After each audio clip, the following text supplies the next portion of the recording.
I still remember the cold, hard tiles of the hospital floor beneath my bare feet, when I decided to discharge myself earlier than expected. 3 weeks of treatment for acute pneumonia at St. Luke's just outside Chicago had drained nearly all my strength. There were nights I thought I wouldn't live to see the sunrise. But that morning, Dr. Harper gently said, "You're not fully recovered, but you can continue your treatment at home. Be careful and get plenty of rest." Her smile was faint, as if there was still something she wasn't certain about, but I didn't care. All I could think about was my husband. Liam, the man I'd been with for the past 9 years. I missed his voice reading by my bedside each night, missed how he always reminded the nurses to bring me extra blankets, and most of all, I missed our home in Evanston. The white wooden house I had bought with my grandfather's inheritance. I didn't call ahead. I wanted to surprise him, wanted to walk in and see him stunned with joy. So naive. The yellow cab stopped in front of the 2-story house with freshly trimmed grass. I slowly opened the door and pulled out my small suitcase. My back still ached, but excitement pushed the pain aside. I had barely stepped out when my heart froze. Liam's silver SUV was parked in the driveway, not unusual. He often worked from home on Tuesdays, but right behind it was a deep red sedan. My mother's car. Joanne's. I hadn't seen it here in the past 3 weeks, and she hadn't mentioned visiting today. She had stopped by a few times while I was hospitalized, bringing soup or laundry, but always gave me a heads up. I took a deep breath. Maybe she brought food for Liam or came to tidy up the house before I returned. The thought of the 2 people I loved most waiting for me inside warmed my heart. I opened the front door gently. Each step felt like I was gliding on quiet joy. I set my suitcase by the wall and walked down the hallway. No sound from the TV. No music. But there was a sound from upstairs. My body locked in place. A laugh sharp and unmistakable. My mother's laugh. The one she used with doctors in waiting rooms or after her 3rd martini at charity galas. I gripped the stair railing. Maybe I was mistaken. Maybe the meds were still clouding my head. But my heart knew better. I climbed the stairs, each step stabbing into my recovering lungs. I tried not to cough. Tried to stay steady. The bedroom door was slightly ajar. Our bedroom. Mine and Liam's. The one with the ivory sheets I had changed less than a month ago. Just a few steps closer, and I heard the sentence that shattered me beyond repair. "Don't worry, Liam, Charlie won't find out. As long as we're careful." The way she said my name, like I was some oblivious fool, made my head spin. Pushed the door open. What I saw paralyzed me. I stood there, leaning against the doorframe, my hands trembling so badly I couldn't hold the thin blanket wrapped around my shoulders. My eyes locked on the 2 figures in front of me. My mother, Joanne, 56 years old, and Liam, the man I once believed was my safe haven. My mother was sitting on top of him, hair tousled, white blouse barely buttoned at the waist. Liam's hand was on her hip, his face consumed with desire. They were too lost in each other to notice I had seen it all. Until a sharp gasp escaped my throat. Liam turned first. His eyes widened, his mouth hung open like he was about to speak. My mother froze. Panic flickered in her gaze as she slid off him, hastily pulling down the hem of her shirt. "Charlie?" Liam stammered, reaching for a blanket to cover himself. Why are you here? The doctor said Friday." My mother chimed in, her voice soft like she was soothing a child who saw something they shouldn't have. "Sweetheart, I thought you were still at the hospital. You shouldn't be walking around so soon." I clenched the door frame to keep from collapsing. Each second passed like a blade. On my bed, my voice was raspy but crystal clear. "While I was lying in a hospital bed barely clinging to life, you 2 chose my bedroom to do this?" Liam scrambled to pull up his pants, his voice shaking. You have to understand. This isn't what I wanted. It was a mistake." I turned to my mother. "You think this was a mistake too?" She hesitated, her eyes darted away from mine, but there wasn't enough shame on her face to mask what she had just done. I stepped back, air drained from my lungs. A sudden cough hit me hard, and I had to grab the stair railing to steady myself. Liam rushed forward. "You're not well. Let me help you downstairs." I raised my hand to stop him. Don't touch me. My knees gave out on the first step. I clung to the wooden frame like it was the only thing keeping me from falling into an abyss. Every part of me was screaming, but I stayed silent. They hovered above me, calling my name like nothing had happened. Charlie, please, let me explain. I made a mistake, but I still love you, I swear. To look up. Desperation darkened Liam's face as he lingered near the doorway. And my mother, the woman who once taught me right from wrong, was fixing her collar, avoiding my eyes like a child caught breaking something irreplaceable. Love me. Liam, you slept with my mother, the woman who gave birth to me. Do you even understand what that means? And you, Mom, of all the men in the world, you chose your daughter's husband? She looked like she was about to say something, but stayed silent. I slowly walked down the stairs, each step crushing the trust I had clung to for years. I spoke clearly and firmly.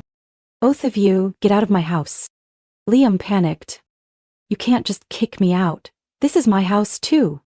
Now, Liam, this is the house I bought with my grandfather's inheritance. I only invited you to live here. You own nothing here. That was the last time I saw her face before closing the door. For good. I don't know if this was the first time or just the first time I caught you, but no matter how many times, it's all ruined now. I need rest, and when I come back, I don't want to see either of you here. Then I walked away, leaving them frozen on the staircase. No footsteps followed, no more excuses. Just the sound of my bedroom door, once a place of warmth, still hanging open, like a wound that couldn't close. I lay on the living room couch the entire afternoon. My body was still weak, but my mind had never been clearer. The initial shock had faded into something else, observation. Every word, every glance between them after they were caught played in my head like a scene rewinding. Liam sat silently at the dining table, occasionally glancing toward me, his eyes hollow, not from remorse, but fear. As for my mother, she locked herself in the basement office, avoiding me all afternoon, as if I had done something wrong by coming home early. I left them alone. I wanted to see how long they could keep up the act. By dusk, when the evening light cast a soft orange hue on the living room wall, I heard slow footsteps coming down the stairs. Liam, holding a glass of water, walked over. He tried to smile, a twisted, bitter thing that didn't mask anything. Charlie, I know you're hurting. I know nothing I say can undo what happened. But I really want you to know, it didn't start the way you think. I looked him in the eye. It didn't start on my bed, right? So where did it start? In the garage? On the kitchen counter? He swallowed hard and looked away. Dizziness clung to me, but anger broke through, and I couldn't hold it in anymore. Let me ask again, how long? He didn't answer immediately. Then his voice dropped. About 1.5 years. I let out a sharp breath. Since I was hospitalized? No, he said softly. Since your father's funeral. I closed my eyes. The funeral came rushing back like a nightmare I thought I had buried. Me in a black dress, holding Liam's hand as we walked past the rows of mourners. My mother hadn't cried. She just sat there, composed, as if attending a high society gala. I had been the one managing every detail, from the photo display to the guest list, the memorial music, and even the temporary estate arrangement. Liam had been right by my side, nodding, comforting, supporting. But while I bowed to greet my father's old friends, my mother and the man I trusted most had chosen to console each other. My fingers dug into the armrest as I forced myself upright. So while I was burying my father, the two of you were quietly starting something behind my back. He lowered his head, no denial, no excuses. I didn't have the strength to scream. I walked straight down to the basement. My mother was sitting in a chair, a half glass of wine in front of her. When she heard the door, she looked up. Her expression was calm, but her eyes couldn't hide the fatigue. You found out, didn't you? She asked quietly. She sighed, eyes drifting down to the wool rug beneath her feet. After your father died, Liam came by the house often. At first we just talked, then, one night, we had some wine, and it happened. It happened? I repeated slowly, my voice laced with acid. Like spilling a drink? Or like accidentally slipping into your daughter's bed? She blinked. I know it's unforgivable, but you have to understand, at that time I was very lonely. I'd just lost my husband and you were drowning in work, planning the funeral, handling everything. I felt empty. Liam was gentle, attentive. One thing led to another, and just kept leading to more things for a year and a half? I saw it in her eyes. There was nothing left to deny. I turned away and walked upstairs, my voice echoing down the cold hallway. You should pack your things. I don't want to see you here tomorrow. That night, I didn't sleep. I opened my laptop, hands trembling as I typed in my password, but my mind had never been clearer. I didn't know when I had become this version of myself. But I knew one thing for sure. From this moment on, I was no longer the Charlie who believed in family loyalty. I started planning that very night, while the house was silent and the two betrayers assumed I had passed out from exhaustion. They had no idea I was lying in the dark, eyes wide open, ears tuned to every movement. Not a word passed between them. That wasn't guilt. It was fear. And I knew, if I did nothing, they'd keep living in their dirty little cocoon, comfortable and undisturbed. No, I wouldn't let that happen. The next morning, I sent an encrypted message to Arthur Bellamy, my father's personal attorney. A cautious, discreet man who had worked with our family for nearly 20 years. My father once said, if anyone could keep a secret better than a safe, it was Arthur. The message was just a few lines. I need to see you in private. No contact through email or the old number. An hour later, Arthur called back from an unknown number. His voice was as steady as the last time I saw him, at the estate meeting after my father's funeral. Charlie, something's wrong, isn't it? I need the truth, Uncle Arthur, as soon as possible.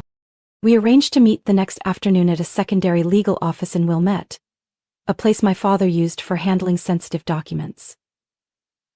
Joanne and Liam thought I was too emotionally wrecked to remember my own name, let alone take action. I showed up deliberately frail, pale skin, thick coat, dark circles under my eyes, but my gaze was sharper than it had ever been. Arthur pulled out a chair for me and set a cup of hot tea in front of me. You can speak now. What's going on, Charlie? You once said my father updated his will a few months before he passed, but I've never seen that version.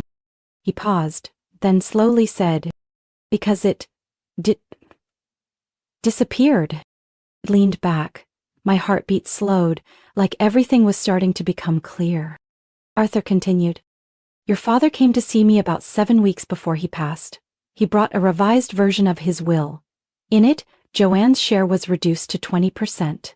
60% was moved into a trust fund under your full control upon turning 35. The rest was allocated to the charity he was building. But after he died, only the old version was used. Correct. We couldn't find the updated original, only the older copy in the bank records. And your mother insisted it was his final wish. I closed my eyes. A memory rushed back. My mother insisting on keeping the keys to his personal safe after the funeral. I thought she did it out of grief. Now I knew better. I want to know, I said, did my father know she was unfaithful? Arthur hesitated. His face grew heavy. Yes. He suspected it throughout his treatment. Eventually he confirmed it. The man was an old business associate, Carl Madsen. I nearly dropped my tea. Carl was someone who used to visit when I was in college, always bringing Italian bread at Christmas, calling me his second daughter. I couldn't believe it. Arthur slid a file folder toward me. Here's the evidence he gathered. Texts, photos, account statements. Your father was going to confront them, but in the end he chose a different route. He revised his will and severed all ties with Carl. I flipped through the documents, saw my mother's signature in an email to Carl, ambiguous messages, photos of the two of them at a resort in Colorado. Right when my father was hospitalized. You think she knew about the revised will? She wasn't just aware, Arthur said. We uncovered evidence that she erased it intentionally. I looked up. We recovered an audio recording from Carl's former assistant. It includes the two of them discussing a document that should never surface. Joanne's voice is unmistakable. and the recording is legally admissible. It was made internally for legal compliance. My hands went cold, but my head burned hot. My mother hadn't just slept with my husband. She had betrayed a dying husband and manipulated her own daughter's inheritance. Arthur placed a hand on the file. What do you want to do now? I don't want a lawsuit. I want everything taken back. I want them to hand it over themselves. Arthur smiled, a quiet smile, like he'd been waiting for that answer all along. Then, Charlie, let's begin. I returned to the house in Evanston like a ghost, quiet but with a storm churning inside. Joanne and Liam still believed I wasn't strong enough to fight back. Good. They didn't question it when I spent most of my time in the bedroom, eyes blank, body weak, barely speaking, not blaming anyone. But they didn't know that every night I was working with Arthur Bellamy and the legal team he had personally assigned to me. Within a week, I had completed all paperwork to revise the estate plan and personal inheritance rights. Liam and Joanne's names were removed from all joint accounts, from the investment funds I had once set up with them, even from the life insurance, where I had mistakenly listed husband as the beneficiary. I transferred everything into a new foundation, the Edward Foundation, named after my father's middle name. This would be the legacy he truly intended to leave behind. At the same time, Arthur and I reached out to every business partner connected to Liam. People he had approached only through his ties to my family. A few coincidental meetups at conferences, a couple of friendly lunches in downtown Chicago. Each one had a purpose. Dismantling Liam's access to the financial network I had once opened for him. One deal in particular stood out. His contract with Darrell and Myers, a finance firm that gave Liam a project coordinator role purely because I had vouched for him. I called Darrell, an intelligent and pragmatic man who had deeply respected my father, and sent him a full summary of Arthur's findings. Liam had falsified his contribution percentage, concealed the fact that the seed money came from the Bennett family trust, and misrepresented his financial capabilities. Charlie? Darrell said flatly. With this evidence, we'll terminate Liam's contract immediately. Thank you for the timely warning. The next day I called Liam into the home office. He walked in with a cup of coffee, his face lit with hope. You wanted to talk? I'm so glad, Charlie. I know I messed up, but if you give me a chance, I raised my hand to stop him. Sit down. This isn't about marriage, it's about finances. He blinked. Finances? I slid a stack of documents across the table. I've changed the entire inheritance. You're cut out of anything tied to my family's money. From now on, you'll live off your own abilities, if you even have any. Liam's face went pale. Charlie, you can't do this. I gave you my youth, building everything together. Don't you remember? I fixed my eyes on him, making sure he saw every word I meant. You spent your youth sneaking around with my mother. I built everything. Maybe you should learn the difference. He frantically flipped through the papers, then stammered. At least the investment firm is still... I spoke to Darrell, I cut in. They pulled your role this morning. I sent the evidence. They didn't need more reasons. Liam collapsed into the chair. His coffee spilled and he didn't even notice. I watched the scene, feeling no satisfaction, only emptiness. As for Joanne, with her I needed a different approach. I invited her to my temporary apartment in Gold Coast, a quiet, detached place, no longer our old home. I arranged everything like a reconciliation, tea, cookies, a falsely gentle atmosphere. My mother arrived neatly dressed, still wearing my father's old pearl earrings, like a relic of a power she no longer held. Charlie, she spoke first, I know I was wrong, but I'm still your mother. We can't just... Cut it, I said, placing a folder in front of her. I don't need an apology, I need your signature. She looked down, squinting as she read. Transfer of control over disputed assets, according to the original will? I smiled. Either you sign it, or Arthur files a lawsuit citing intentional inheritance interference, evidence concealment, and collusion with Carl Madsen. She blanched. You would do that to your own mother? I would. And if you think losing money is scary, wait until your friends learn you betrayed your dying husband and slept with your son-in-law right after his funeral. Nothing more needed to be said. She signed. Her hand shook so badly she had to sign twice to get it right. I gathered the documents. Don't worry, you'll still have enough to live on. But no more control. My father's network is back in the hands of someone worthy. Joanne pushed back her chair, eyes red, and for the first time, there was no arrogance.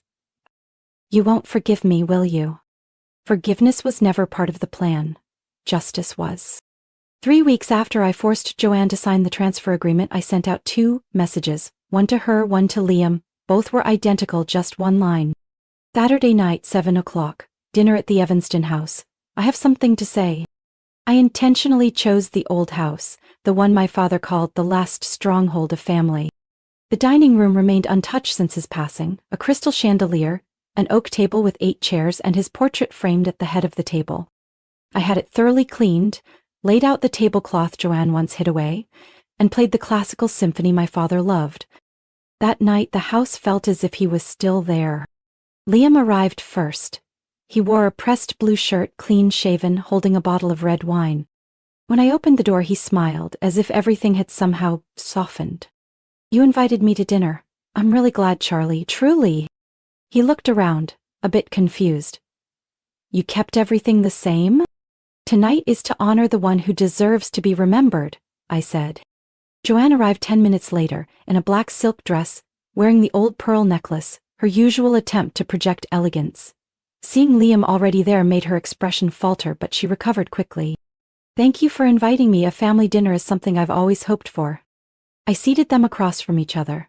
I sat at the head of the table, under warm amber lighting. Wine was poured. The first course was served by a private caterer I'd hired. I didn't cook, and I had no intention of serving. We ate the appetizer in silence. I let them have a few bites, making sure no one could excuse themselves from the table easily. Then I set down my fork and knife and raised my eyes. Thank you both for coming. Tonight's dinner isn't about healing, it's about closure. Joanne froze, her wineglass suspended mid-air. Liam furrowed his brow. Closure for what? I turned my father's portrait on the table to face them. This is for him, for my father, a man who was betrayed even while he was dying. Joanne clenched her fist. Charlie, we've talked about this already. I never said everything, I interrupted. I stayed silent because I was collecting evidence. Now I have it. I pulled a USB drive from my pocket and plugged it into the laptop set beside me. The screen displayed images, the missing will, messages between Joanne and Carl Madsen, wire transfers, and finally, the audio recording of her voice with Carl.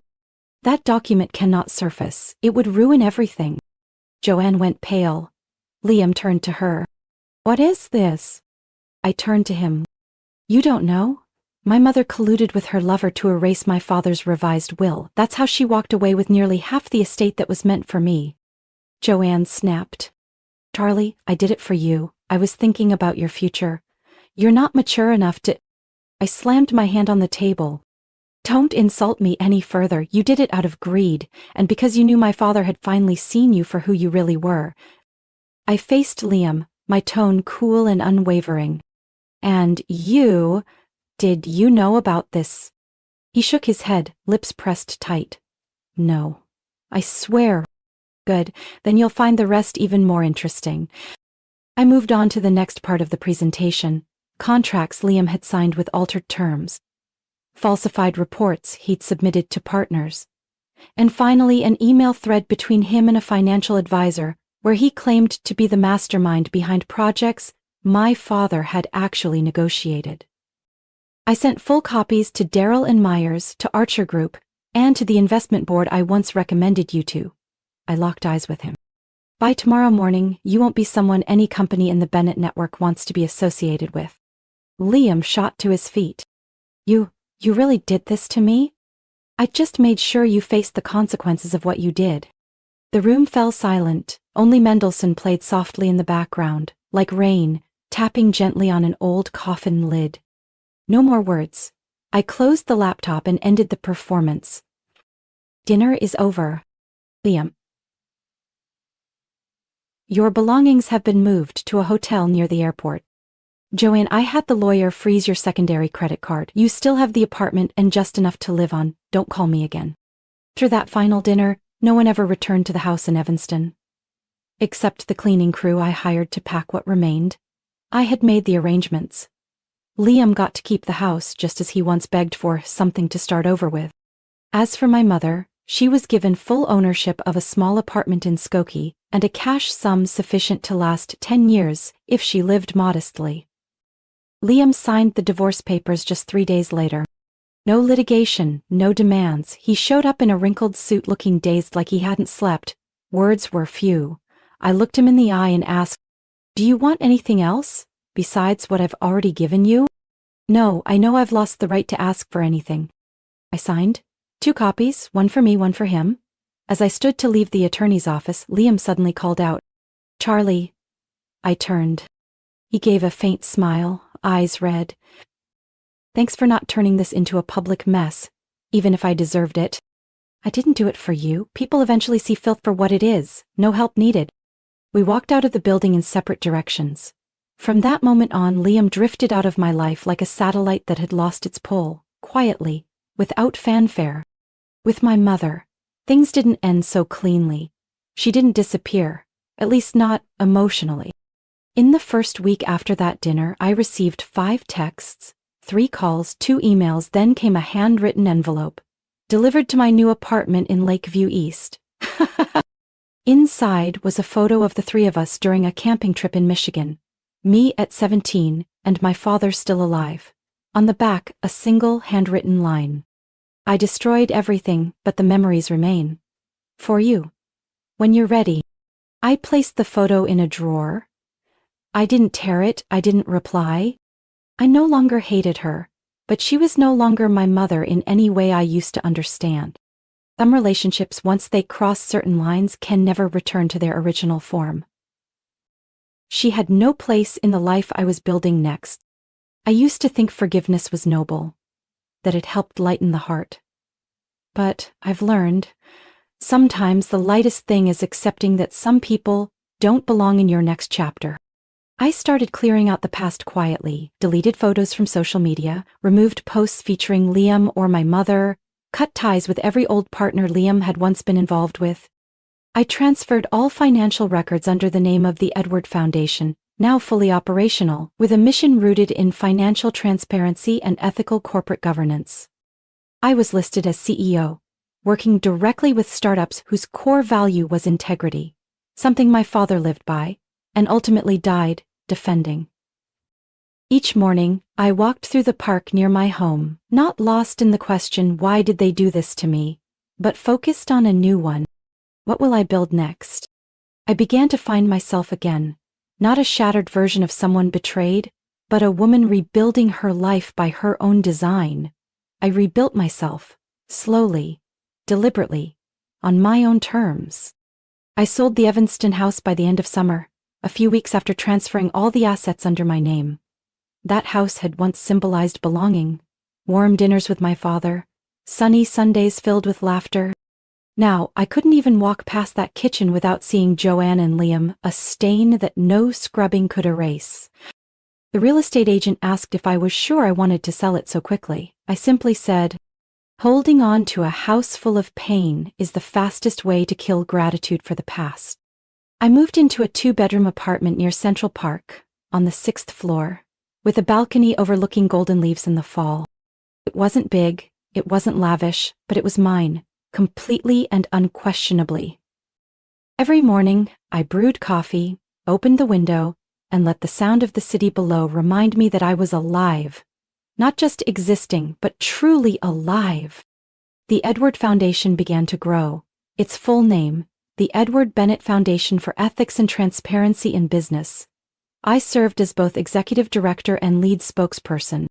Arthur's legal team helped vet applications from startups seeking funding or mentorship.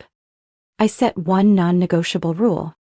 We funded no liars, no opportunists, and no polished masks covering greed. At first, many in the traditional investment world dismissed me.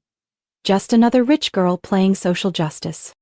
I didn't argue, I worked, met with young founders, attended independent entrepreneurship forums, and spoke the only language that couldn't be denied: preparation and real understanding. 3 months later, Edward Foundation had 3 funded projects mentioned in the press. Not for the dollar amounts, but for the ethical standards we upheld. One of them was a green tech firm founded by 3 women, previously rejected in 4 funding rounds for lacking pedigree. I saw myself in them. Underestimated for not following the conventional path. One afternoon, during a legal team meeting at the office, Arthur walked in with a rare smile on his weathered face. Edward Bennett's daughter has finally done what he always hoped, turned money into responsibility. I didn't say anything, because honestly I didn't need anyone else to validate it, except myself. I started filtering my social circle. The invitations piled up. I stopped replying. The parties? I no longer cared to attend. I spent time with the people who genuinely cared whether I was okay. Not because they wanted something, but because they truly meant it. Old friends once close to Liam gradually disappeared from my contacts. Those who used to pat my mother's shoulder at social events stopped sending invites. I didn't feel a loss. My circle was smaller now, but more real. I learned how to live without my mother's approval, without my husband's affirming gaze. I started buying flowers from my own home every weekend, decided for myself whether I wanted a quiet day reading or to head downtown and eat alone. No more questions like, who's going with me? I go with myself. And that's enough.